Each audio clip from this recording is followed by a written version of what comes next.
Now your hosts, Ryan Kane and Zach Daughtry. Good evening, barbecue family, and welcome back to another episode of Midwest Backyard Matters.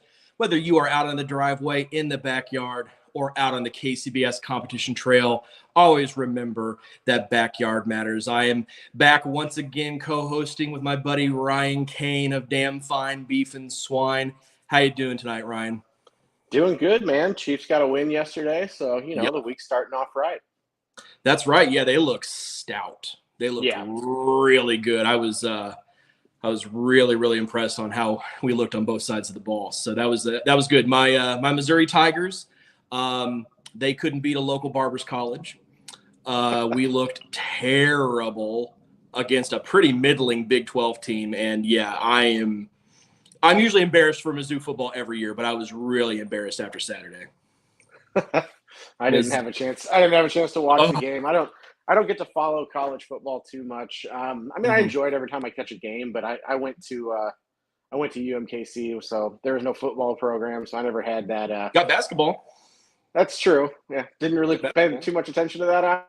That's all right. Yeah, no, Mizzou looked bad. But so you guys were competing in Gardner this weekend. How'd that end up? It was all right. I didn't think it was the best cook I've ever done. Kind of got done with turn-ins and was just like everything's kind of meh, And that showed in the results. We got a 10th place rib call, but that was it. Finished just outside top 10 at 11th. Yeah. So reset and move on. Already got my ribs and pork trimmed for this weekend in Kearney. So short memories. Yeah, that Kearney one should be a pretty good one. I was in American Fire today getting meat and talking to Devin, and he said that Greg will be competing in Kearney this coming weekend. So that should be a really good one. Yeah, we're looking forward to it for sure. Is that the one that they're going to do? Grand champion wins the $2,500 meat voucher. Yes, I think it is. I think I saw that on the sheet. I don't know. We were looking at 3 different contests as potentials this weekend, but I think that's the one. Yeah, that's a really cool. I think it's a cool. I don't know who the vendor is, but that's still a cool prize because with the cost of meat, that's worth its weight in gold to get that. Because that should pay for a lot of contests worth of meat. 100%. So do you want to talk about Belton a little bit? You guys got back out there and did a cook. Good. Yeah, bad, let's talk about this. Yeah, we'll talk about it. I mean, that's the thing about barbecue. There's nowhere to hide, right?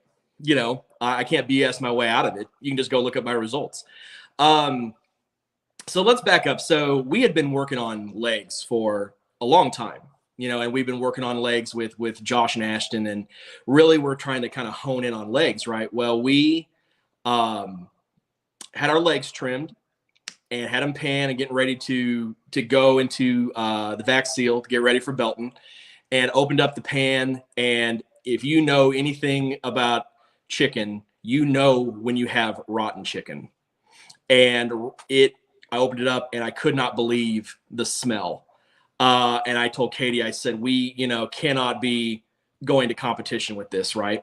So all the quarters that we had trimmed up, we had 18 quarters. They were junked. So then we're in a panic mode, right? So I'm thinking like, okay, let's go look for whatever quarters we can find. Katie goes to the store, can't find any fresh ones at all. The only thing they had were these big bags of frozen quarters.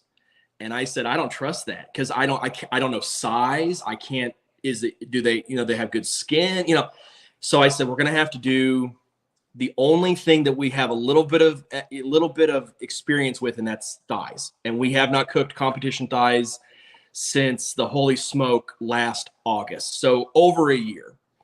Found some thighs, trimmed them up, and just on a wing and a prayer took them. And I got there and I told Robert, and I was set up between Robert and Devin. And I said, guys, if I get a call in this category, I said, I will run naked through the swim park that's across the fence. I said, I had no confidence. I just didn't think it was going to be very good.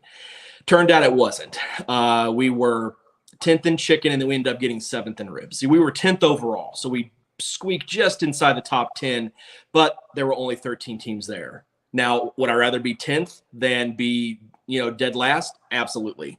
But I was not happy with the results at all. And it's a lot of it where I put it square on my shoulders. I am by far my harshest critic. But I beat myself up pretty bad on Saturday, went to bed, got up Sunday, felt a little bit better. And then today I was like right back at it, like you got to have that short memory. And I didn't have it exactly on Saturday. And Katie can tell you, I was really pretty pissed off. But felt good on Sunday. Talked to you a little bit about adjustments and things like that. And, Winston Churchill once said that success is going from failure to failure without the loss of enthusiasm. And that's kind of how you got to have that mindset. Like I said, I didn't have it initially after the contest, but woke up Sunday and definitely woke up today right back at it. Went and picked up meat from American Fire. Shout out to American Fire. And just right back getting ready for practice. And we've got Tahlequah here in just a little under a month. Awesome. Yeah. So, you and I kind of talked about, a little bit of the breakdown as, how the cook went and things like that. My first thought is, so we had a first-year backyard contest here in Kansas City, and there were 13 teams. Mm-hmm. That, to me, is a victory in itself, right? Yeah. Last year, we were struggling to get 8 to 10 teams to sign up for a contest, especially if it was one that wasn't already there, outside of like the Backyard Royal. So the fact that they had 13 teams, it was a really sign that things are starting to get better. Right. And that wasn't the only contest happening in Missouri in Backyard. Yeah, and you're right. I didn't even think about that until you just now mentioned it. You're right. I forgot how many were in Ashland. But yeah, there were 13 teams there, and like it was a good field, right? Like, Robert and Devin are two of the best in Backyard. O-Town came up. Smoking Goat was there. Big Red, so young Jackson Abrams was there. There were some good teams. And so like I said, it's just one of those things where, I kick my own ass and I get really pissed off at myself because I'm just that competitive and I want to do well every single time. And I have this really high standard I set for us. And when I don't, I get really I'm kind of a little bit despondent, I guess. And, but sucked it up, Buttercup. And it's just, you got to reset. And now I know what adjustments to make going into Tahlequah. So with a lot of practice, I feel better than I did on Saturday for sure. That's good. Well, let's get into. And so, so for anybody who is, sorry, I have one more question regarding Belton. You're fine. Go and talk. So for anybody that's kind of getting into their contest, right? So your chicken had turned before you got to the contest, right? Yep. When did you buy your chicken? When did you prep it? What was it do you have any feeling as to why it had gone bad before the cook to where somebody could maybe fix that mistake in the future? We bought it, and Katie will have to probably refresh my memory on it. We bought it. I think we bought it Sunday, and we trimmed on no, we didn't buy it then. We bought it before. We bought it because what had happened was there was a big run on meat for Labor Day, and it was like 69 cents a pound on chicken. And so we were buying quarters, and honestly, we probably bought too many, and we just didn't get to it in time to trim. We trimmed it, and they hadn't turned yet, and then we panned them and put them in our downstairs fridge where we keep all of our comp meat. And I pulled them out on, geez, Katie, when was that? That was, I think it was Wednesday, get ready to vac seal, and they had gone bad. I don't know why from the time we bought them to the time that we were going to get ready to vac seal them to take them to contest, they had gone bad. So really what it is for us is we bought it way too far in advance. We should have bought the chicken fresh on Monday, trimmed it, and vac sealed it right away and in a freezer getting ready for contest. But we didn't. We left it out in the fridge. It was still cold, but it turned. So there was just a lot of fat. I don't know. That would probably be more of a question for you on what you think should happen. My suggestion would be buy it the week of, and Aaron's right. And it was because it was so cheap, it could have been starting to turn. They were wanting to get rid of it. And that's something we didn't check. We saw them. They were fresh. Hadn't been frozen. And we just bought them because they were so cheap, right? And it went ass over tea kettle. And it was just a big, big, big bonehead mistake on our part. And then, like I said, we paid for it when we tried to scramble for thighs, something that we had not practiced on, hadn't cooked competitively in a year, and we paid for it dearly on Saturday. I was surprised that we were even in the top 10. Sure. Yeah. I mean, it's just lessons learned, right? I mean, for anybody that's curious, I buy my chicken on Tuesday, the week of the contest. I prep it Tuesday night.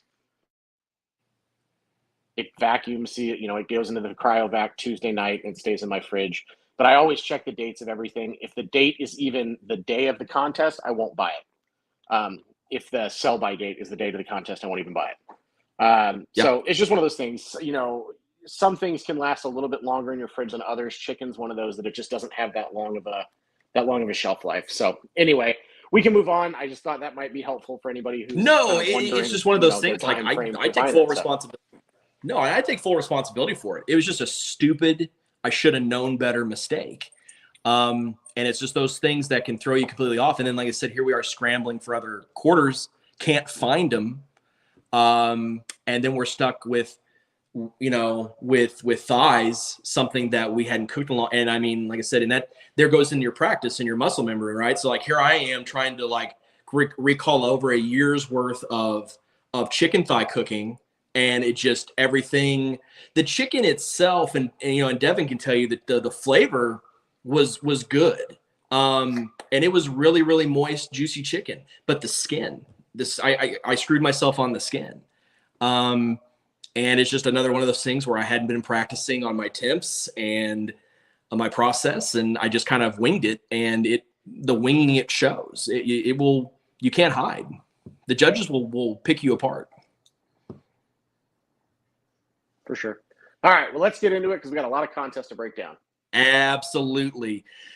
So this weekend we had the Whistle Stop Festival and Rocket City Barbecue in Huntsville, Alabama. A lot of the top Southern teams were at this one, Ryan. So first overall, the grand champion was Rib Life. Taking home reserve grand champion, Hell on Squeals. Third, Hickory Hangover. 4, Moon Times Barbecue. 5th, Traditions Barbecue. 6th, Mad Rocket Barbecue. 7th, Los Diablos. 8, Lila Q. 9, Narala Barbecue.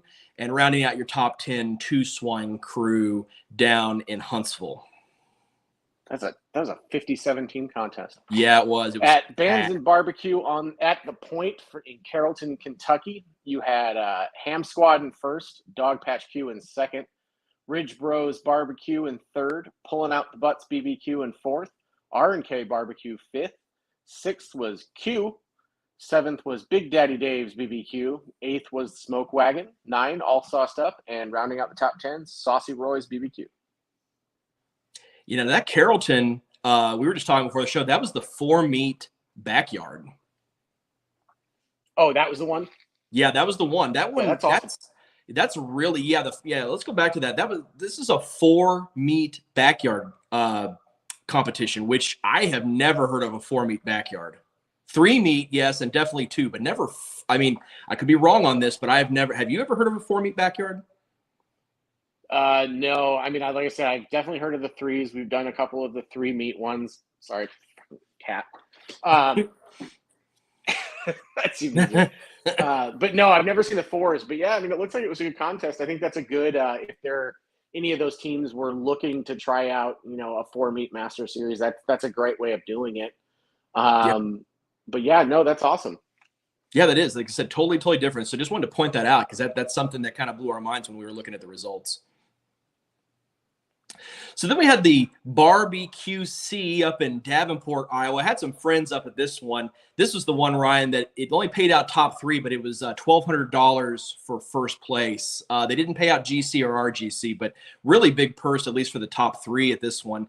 So taking home the grand championship, T-Daddy's Barbecue. Reserve grand champion, Loose Cannon Barbecue. 3rd, our buddy Brian Calhoun with Wheeze's Groovin' Barbecue. 4th, Schmitty's Smokehouse. 5, Schmack Q. Josh Hess and Hess Hogs 4 were 6th overall. 7th, 309 Barbecue. 8, Grill Uminati. That's a good one. 9, Shugba Smokehouse. 10, Donahue's Q. And we'll just go ahead and call out all the rest of them. 11th, Back Alley Barbecue. 12th, Painter Boys Barbecue. And 13th, Stone Cold Grillers. Yeah, definitely a shout out to Tori and Paula from T-Daddies. Congratulations, guys. Absolutely. Congratulations, guys. Back to Belton in the barbecue. We had in first place our buddy Robert with Swinelicious BBQ. Second, Devin with Fluffy Butt. Third was Condition 1 BBQ. Fourth was the Smokin' Goat.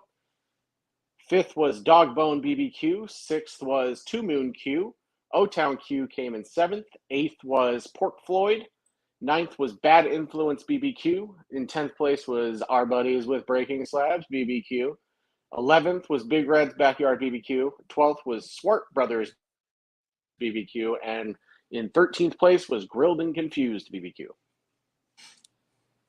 Let's talk just a little minute about Belton. So Robert 180'd in chicken. Robert was first in chicken and first in ribs. And he was 180 in chicken, and he damn near 180'd in ribs.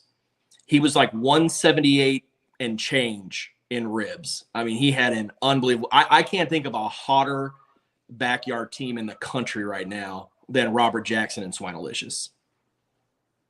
Yeah, I'm looking forward to seeing what he does down in Tahlequah with a big field of teams. And then I hope he does make that trip out to Alabama. But we'll see. I dare to say if he does, he's going to go quietly. And at Belton, he showed some emotion, Ryan, believe it or not. I don't believe it. I was sitting right next to him.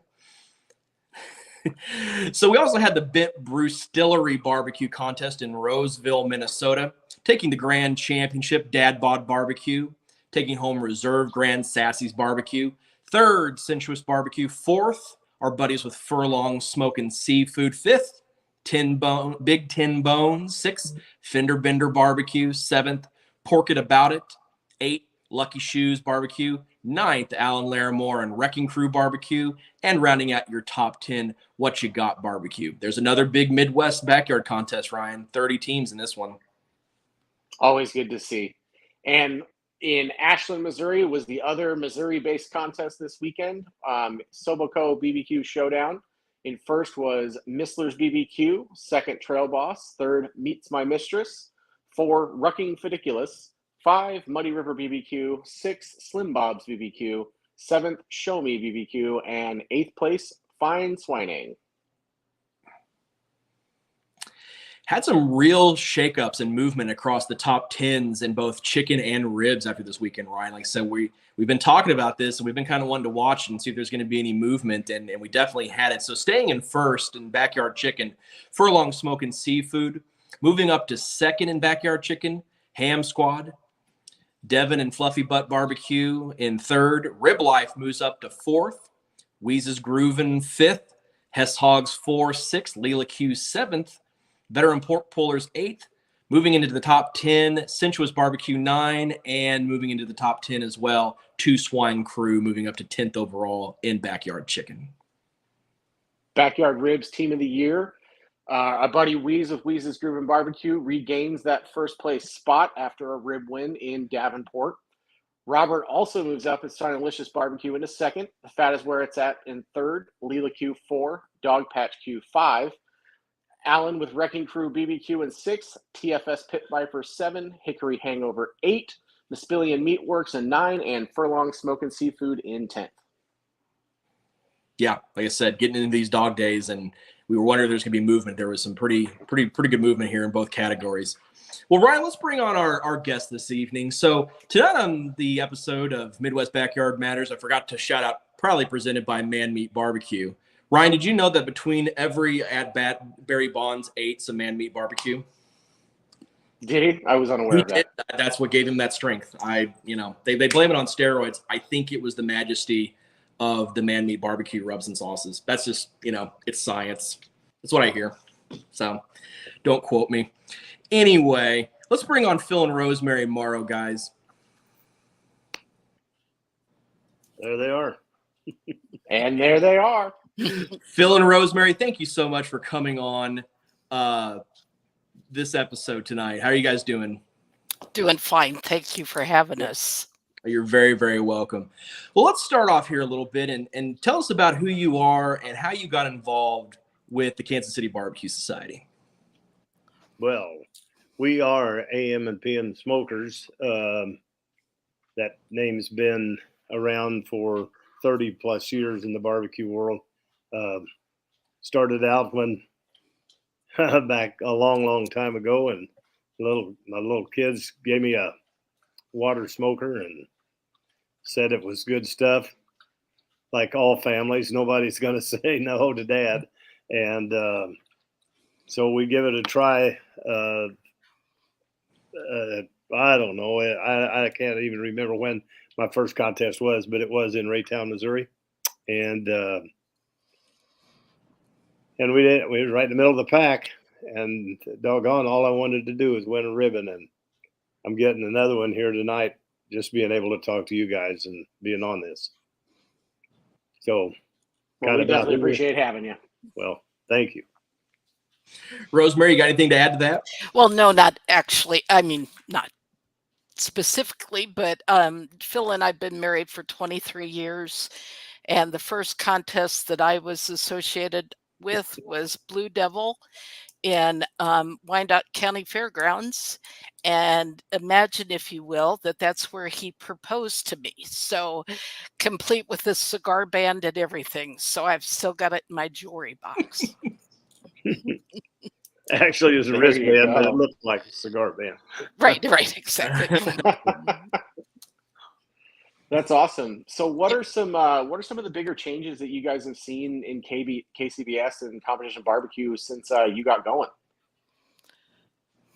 Well, I got to tell you, I think the scoring system, we started out with a DOS program many years ago, and that was updated and beat itself to death until it no longer was viable, and then moved into this start of this score program. I think that's huge. I do believe one of the things that I think I'm going to just say that's probably the biggest change for the positive, obviously.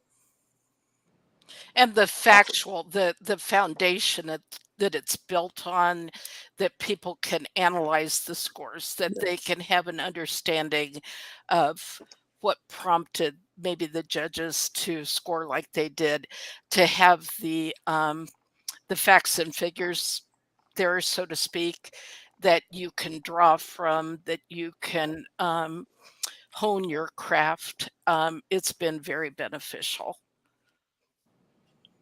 Yeah, we need to put at the very bottom of that.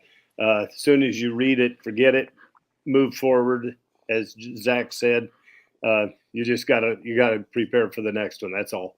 You're gonna have a different set of judges. They're gonna be sitting at different chairs. They're gonna be, there's just so many variables that can change. So you gotta read the numbers, look at them, try to make it better, and throw it out there. You can't figure anything out if you don't put 4 categories on the table, or 2 or 3. So have you guys been involved with KCBS since the very beginning stages, or did you move into it just a couple of years after it had been set up? Well, I think I've been a member for 32 years. So I was 5 years. They had started 5 years previous. Mm-hmm. I think this is our 37th year of sanctioning barbecue contest. It's yeah.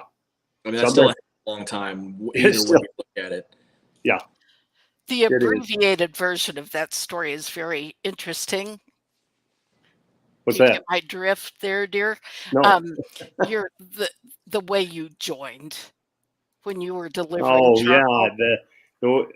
When I joined, I had some health issues and had finally gotten back to where I could get in a truck and took a load of Kingsford charcoal over to Lenexa.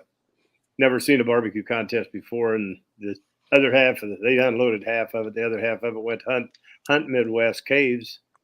And the lady said, "Where you been with this?" And I told her, and she said, "Yeah, that's our big contest besides American Royal." And I, really, well, yeah, that's pretty cool. She said, "You a member?" And I said, "Of what?" And she said, "KCBS." And I said, "No, no." And she said, "Well, it costs you $15, and here's the form. Fill it out. Agree to everything that's on there, and I'll swear you in." And that is, I'm not going to get emotional. That's the point that changed my life as far as barbecue goes, and as far as me. So I'll not go on and on and on because I can, but that's where I got hooked into it, if you will. We won our first rib in our third year, I think it was, in Lincoln, Arkansas, and it was a slab of burned up ribs. But by golly, we got a fifth place on it, and back then you didn't get a lot of money, like $10 or something, and we were just happy as we could be, you know. Well, yeah. I mean, why not? Absolutely. So you guys have been in, you've been in it for so long, and going back to the really early days of the organization. Do you think there are things that KCBS as a sanctioning body is doing better now than when you first started out? I mean, we talked about the scoring, and is there anything else you kind of want to expand on about, what the organization as a whole is doing better, how it's evolved since those early days? Well, I can, and this is not intended whatsoever for discussion. It's my feelings. Back in the early days, very few people. I mean, we had the Bear in the Barbecue, Chef Paul Kirk, and his rub, and we had Ed Royth and what was his name of his team? Well, it don't matter. We had a couple of commercial rubs, and the rest of us made our own rubs. You look at it, it has evolved into almost too much of a business, if I may. It is a hobby. There's thousands of us out there that do it for the fun of it, the camaraderie, learning, and the tagline on the top of the bull sheet always was, "It's barbecue's just not for breakfast anymore." It's America's cuisine through. I'll throw my plug in there through my interest in cooking and stuff, and thanks to Paul Kirk and Chef Dan and Chef Karen Putman, they sent me in a direction to get me into culinary school, and that's the way it used to be. Now then it's a business. Everybody's serious. It's we used to you could share your secrets because nobody really had any. We were all learning. We learned how to cook on select brisket and crummy old stinky pork butts and spare ribs, whole spares. None of this St. Louis stuff. Nothing was prepared. We had to do it all ourselves. So the competition side of it has changed, evolved with the advent of the Wagyu and the Compart and Berkshires and I've raised pigs, but I didn't care anything about the ribs on them. They were all pig ribs. That's all we knew. So yeah, lots of changes for the positive. I can say, yeah. Anything you want to add to that, Rosemary? I just think that my only concern, I think, in this in 2022 is so much of. I've only been involved with it for 23 years, so factor that into what I'm saying. But I think that what built KCBS were the 25 team and smaller contests. And I think that if we lose that venue, if we lose we're going to small town Iowa. I have to put a plug in. We're at Shenandoah, Iowa. Thank you very much. Those small town contests have such an important role in KCBS. And I'm super pleased to see that the backyards are gaining the popularity that they have. And I think that's remarkable.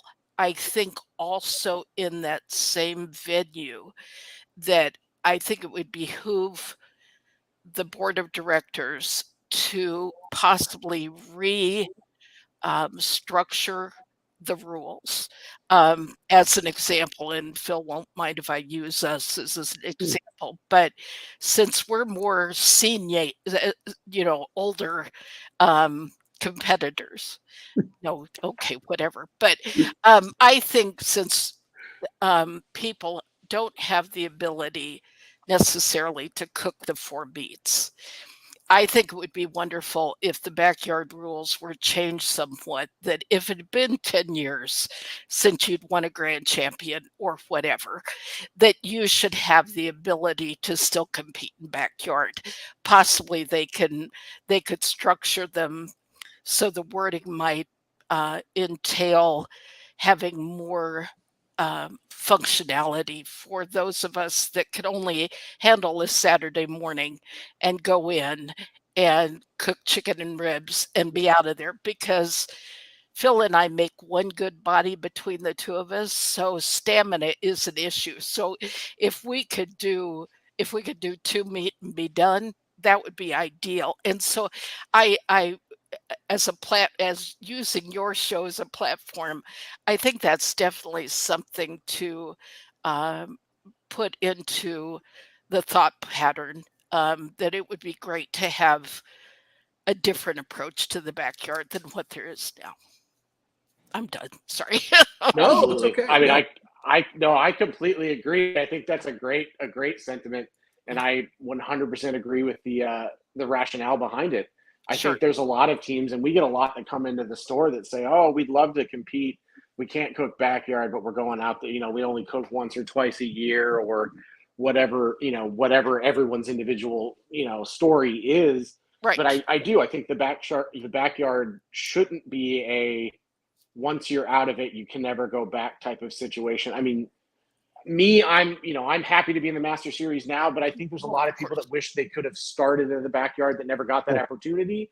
And yet maybe that is the right place for them because they don't have the time to do that. Well, I think that would be great. I definitely wish they would look at it. The rules say that we can cook a 1 meat, like Cameron, with the 1 meat category. We could cook it. No, we can't go back to backyard. Makes 0 sense. So we need to update to 2022. Or a senior tour. Yeah, I mean something. Oh yeah, that senior tour. There you go. Even if they just made it a slightly easier way, because I know they always offer the ability to kind of. I know you can petition your status, but if there was an easier way to just say, "Hey, take a look at our team. This is kind of what we want to do with it. We think we'd rather be in the backyard." I think that's going to be more viable for us to get out and cook. If KCBS's main goal is to have more people cook, they should, make that a little bit more accessible. Exactly. I agree wholeheartedly. Well, I mean, one thing we've talked about, Ryan and I've we've talked about with different people, having backyard representation on the board of KCBS. Having a backyard committee, and so that I think, like I said, if anyone out there up in the seniority of KCBS is listening, I think one thing that backyarders like myself and others would hopefully see would be some sort of representation for backyard in an official capacity on the KCBS board, hopefully beginning sometime in the near future. I think that's a fabulous idea. Fabulous plan. So, yeah. So staying on the topic kind of the rules and regulations, we had a discussion pop up on the Facebook group last weekend regarding, I think it might have been the contest in Minnesota. I'm not 100% sure. It was. But basically there is so there was a rule that went into effect that stated that an organizer can choose to inspect meat the day of a contest, even if it's a day before, even if teams are there Friday, the organizer can decide whether or not they want to inspect meat, Friday, as most of us are used to, or they wait till Saturday. This contest waited till Saturday, meaning that it was like if it was a Friday, Saturday contest, meat can only be inspected early in the morning on Saturday when the actual cooking goes in. Since as judging reps and do you guys have any kind of sense of why that's really kind of there? I know when I read the rules, it said can be inspected up to the day before competition, which I get, but this organizer was very adamant that they could not, under any circumstance, inspect meat the night before a contest. Have you ever heard of that? Well, actually, to clear and forgive me because I thought it was dealing with Belton and Ashland, where I was the rep this weekend at Ashland. Some of the teams there had read the Facebook posts about not having their meat inspected early. So I contacted the rep chair and got a clarification.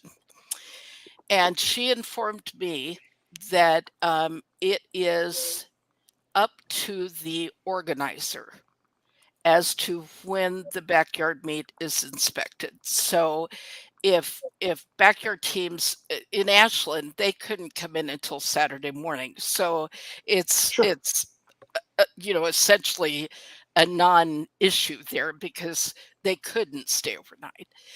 But as in Belton, they did inspect the meat on Friday, even though the turn-in wasn't until Saturday.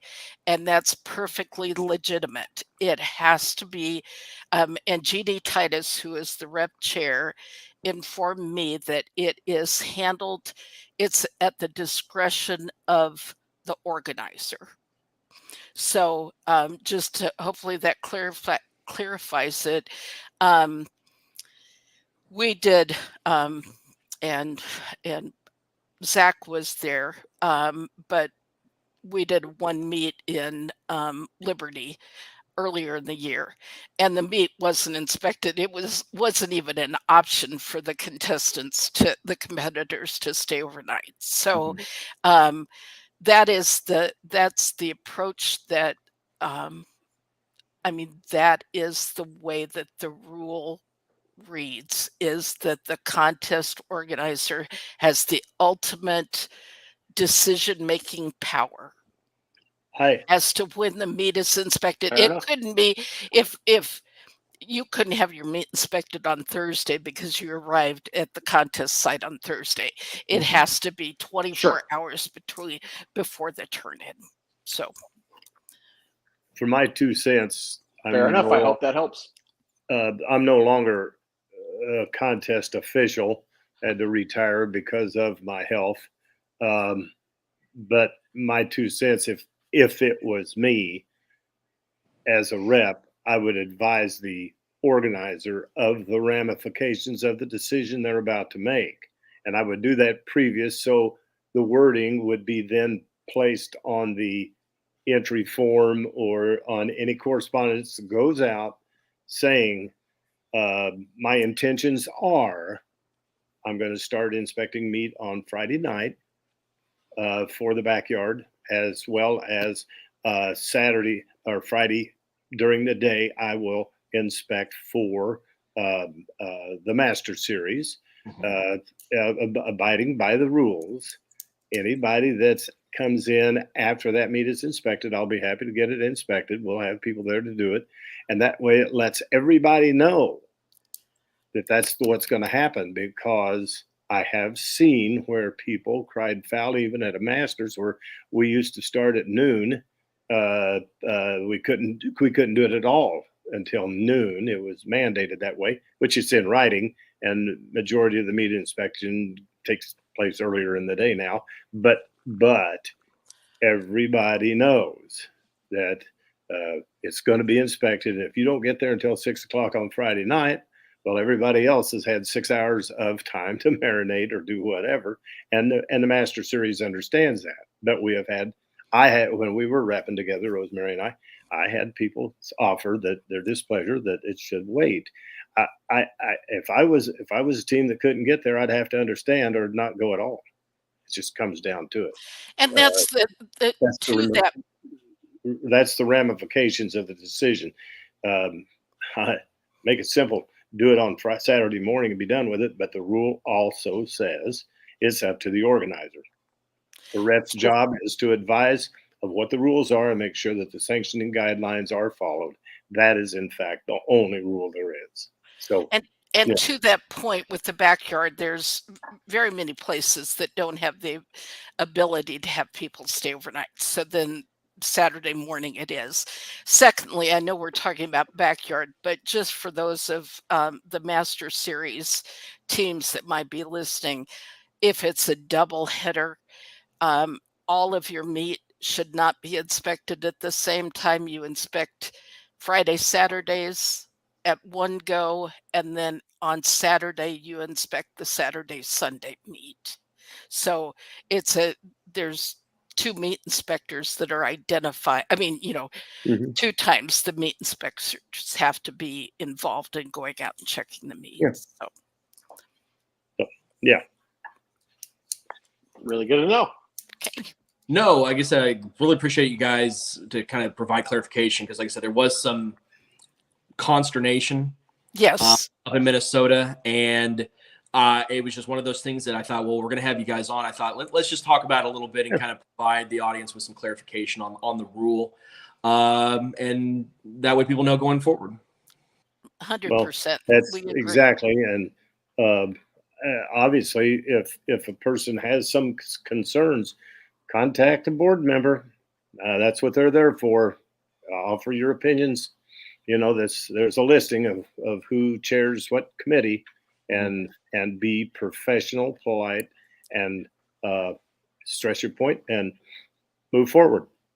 Yeah, and down below on the ticker we have the URL for KCBS. Everybody who is concerned about a rule or just wants to make contact, like I said, we do provide that for people to get involved with, but also, like I said, to have access to board members if they have any kind of concern or anything like that. Certainly. But let's move on. So, in all your guys' combined years being involved with KCBS,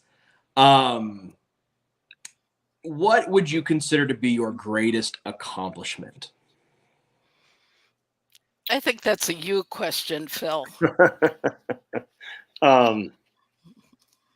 Many years ago, a fellow named John Ross and myself, it was a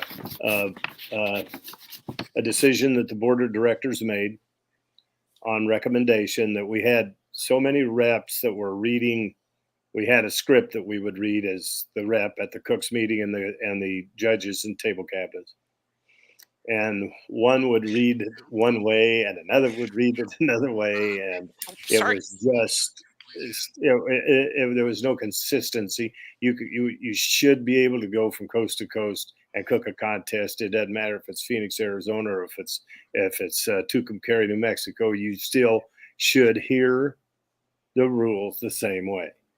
So, with that in mind, we were commissioned to find an individual to tape or run a CD with the wording, and that mandate was that had to be played at all cooks, judges, and table captains meetings. I was on the board. I was in charge of the reps. I did 2 tours, if you will, as a board member proudly. I'd never been. I felt like I was really somebody because I'd never been to do well.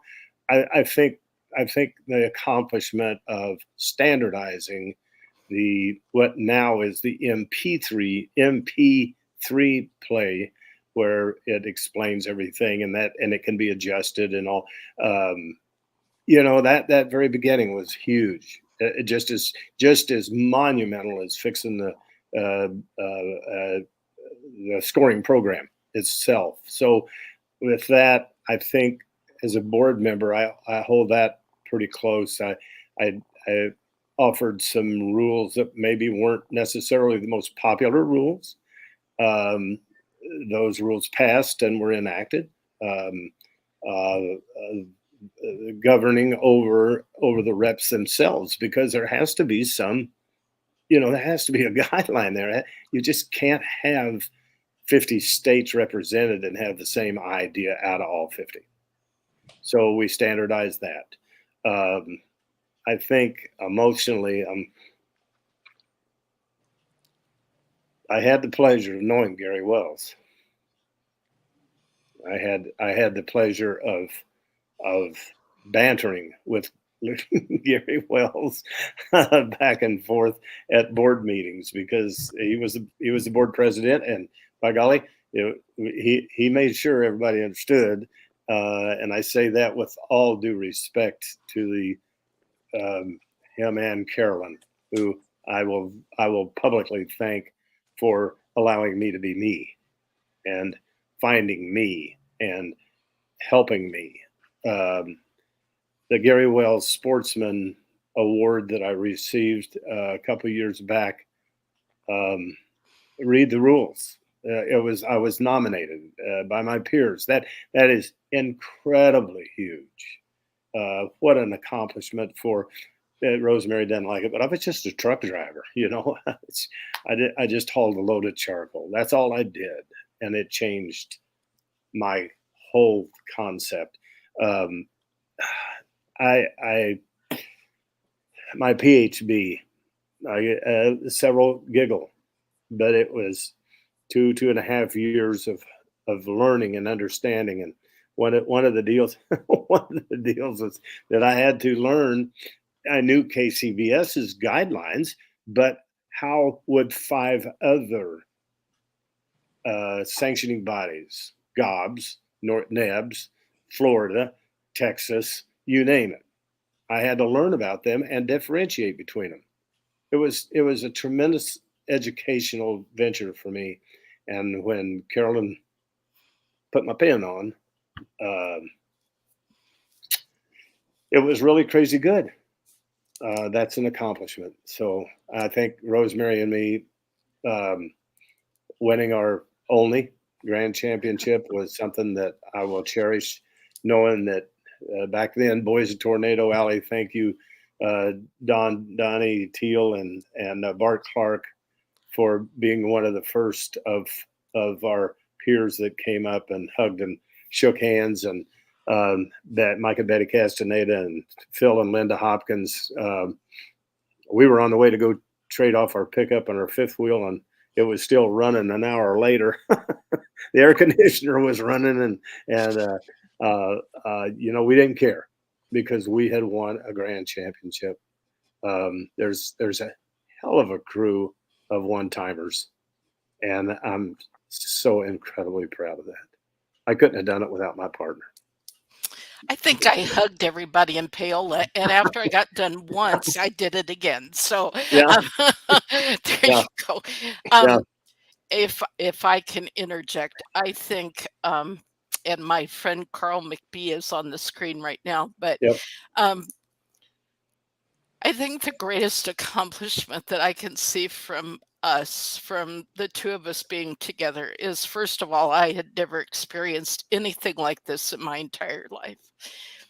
And now when I look out and I see, or I go up to a team and they say, "Hey, Rosemary," and they give me a hug, or they say, "How's Phil doing?"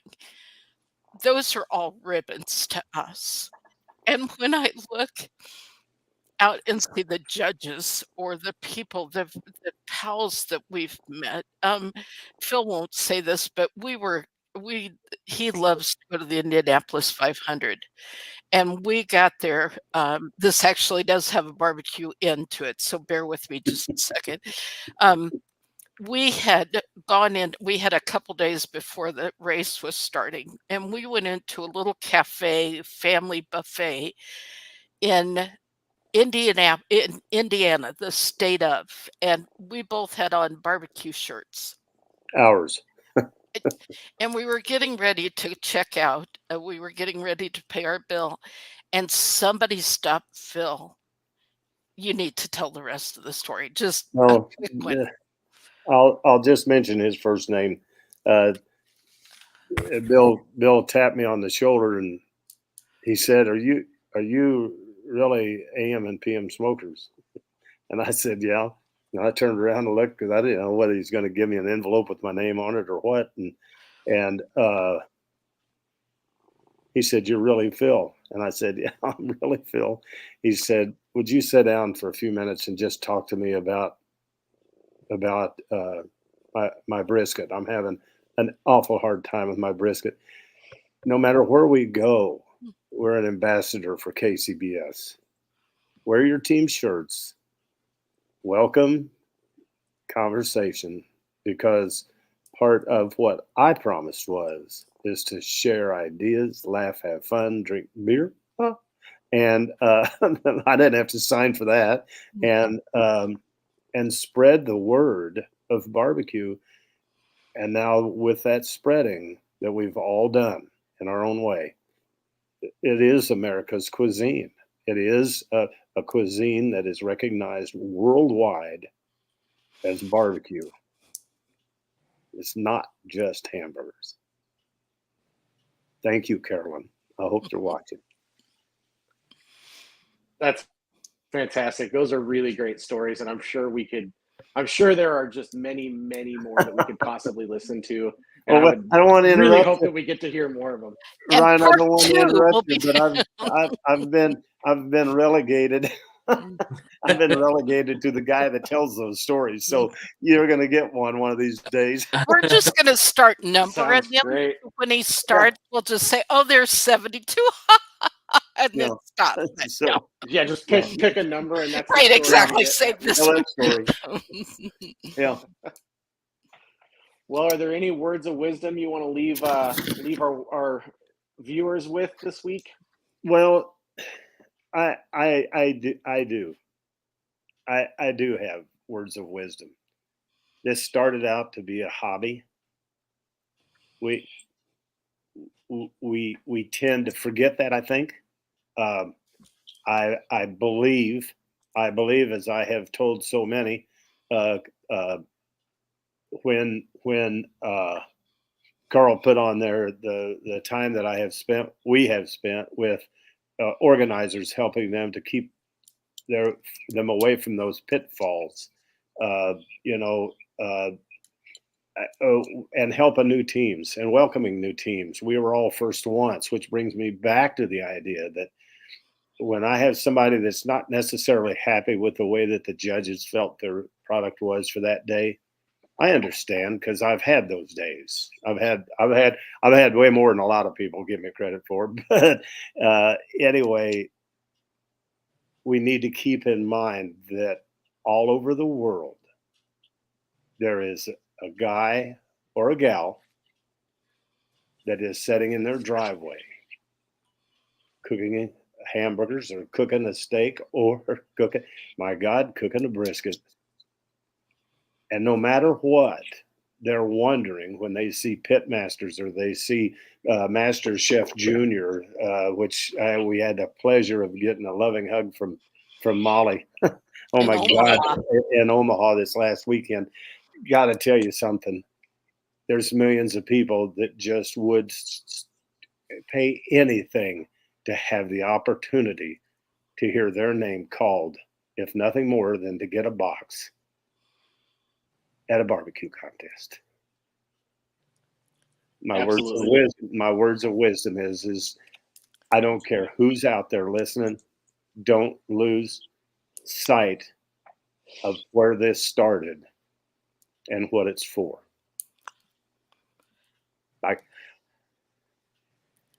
If I can just plug one backyard that would be phenomenal for any of the backyard teams to be involved in. I can't cry.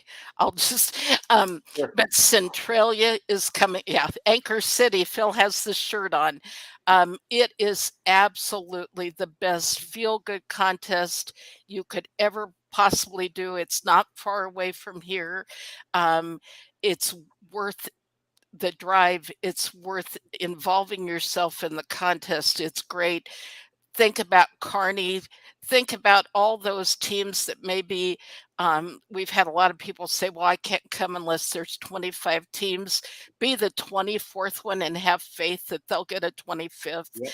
Like Ryan knows from Omaha what a great gig that was this year. And think about the little like the Shenandoah Shindig. Thank you so much for everybody that involved themselves with that and how proud we were of that accomplishment. But please, please think about the smaller contests. They need you. And you guys can make a difference. Yeah. Thank you. Absolutely. Yeah, Centralia is a fantastic contest. I cooked it last year. It's in the town square of the town. Everybody's super nice. 100%. If you're on the fence and you're a backyard team looking for a contest in October, check out Centralia for sure. Oh yeah. And if Phil and Rosemary are going to be your reps, it's going to be a very well run contest. We're going to be there without question. We're going to be there this year, doing something, probably telling stories. There you go. I'm looking forward to seeing you guys this weekend in Kearney. Yeah. I've heard it is Phil's birthday this weekend. Yeah, nicely done. Oh, yes, it twins. is. I hope my twins listen. She got the link. It's her birthday, not mine. Oh, okay. Thank you again for having us. Thank you to your sponsors. And you guys put on a great show, and we appreciate being a part of it. Hey, Well, thanks. guys, I mean, really, thank you very much for taking the time out of your evening to talk with us. We appreciate it. Our And pleasure. thank you for being you, and thank you for all you've done for the sport and the hobby that we love and has changed our lives, all of us. So thank you. Thank you. Thanks. But I'm picking story 37 for this weekend, so you figure out which one that is, and I'm looking forward to it. I'm You're cataloging him right now. So yeah, you just have to say 37 and we got it. You're on.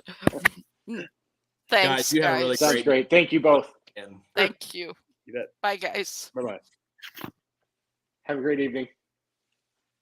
Yeah, that was awesome. I definitely hope we get to do more shows like this with people that have just been around the activity for so long.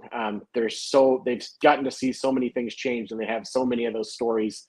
I think it's super helpful to get to hear them.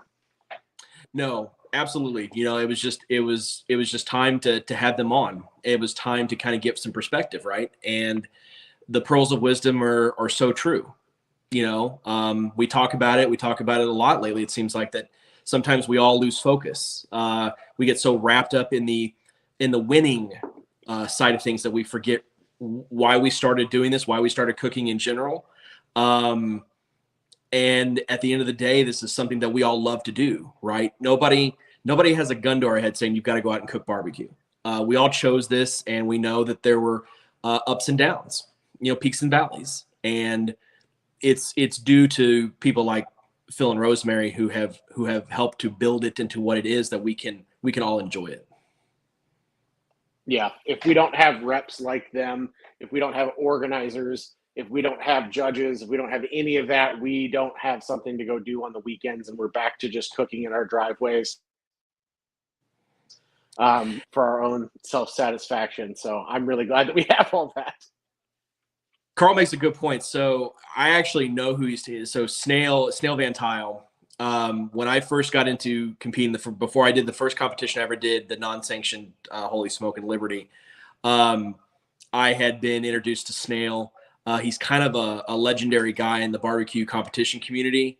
And he is one of the first guys, if not the first guy, to really win using drum smokers.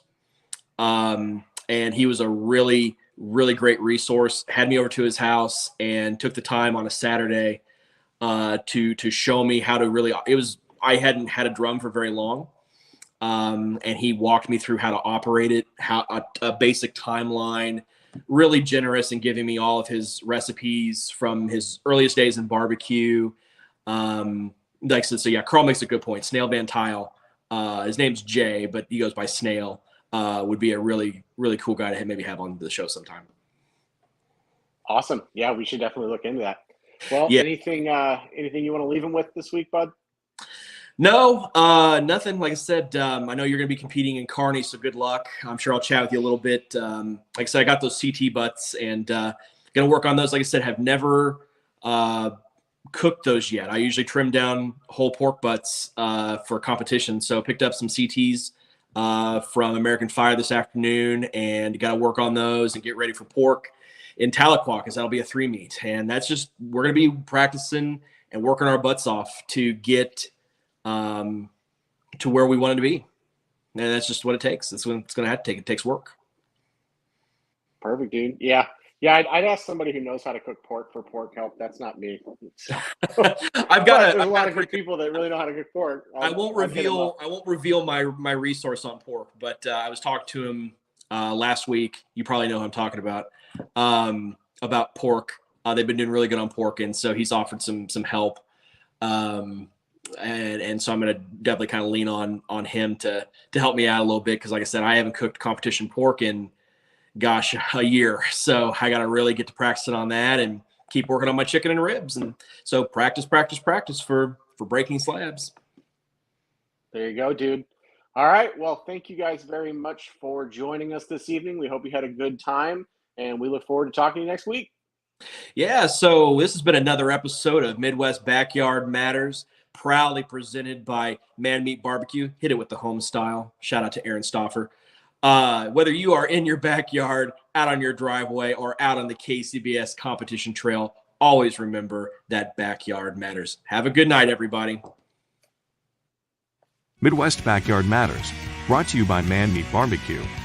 Additional sponsors: American Fire Barbecue and Grilling Supply, Sofa King Awesome Barbecue, Trauma Hogs Barbecue, and Hunsaker Smokers.